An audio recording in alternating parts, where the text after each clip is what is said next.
আমার পেছনে যেটা দেখতে পাচ্ছ সেটা হচ্ছে ফ্রান্স কাফকার মেটামরফোসিস থেকে ইন্সপায়ার হয়েছে।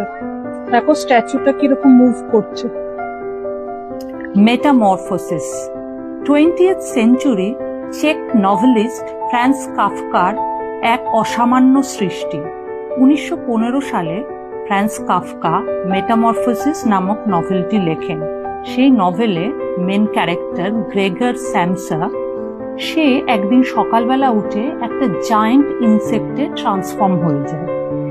এই নভেলটার ওপর ইন্সপায়ার হয়ে চেক আর্টিস্ট ডেভিড সার্নি 2016-এ ফ্রান্স কাফকার একটা কাইনেটিক ব্রোঞ্জ স্কাল্পচার বানান, যেটা 11 মিটার টল আর 42 রোটেটিং লেয়ার্স নিয়ে তৈরি। এটা এভরি আওয়ারে 15 মিনিটস ধরে মুভ করতে থাকে। এই স্ট্রাকচারটা প্রাগের কোয়াড্রিও মলের পাশেই অবস্থিত।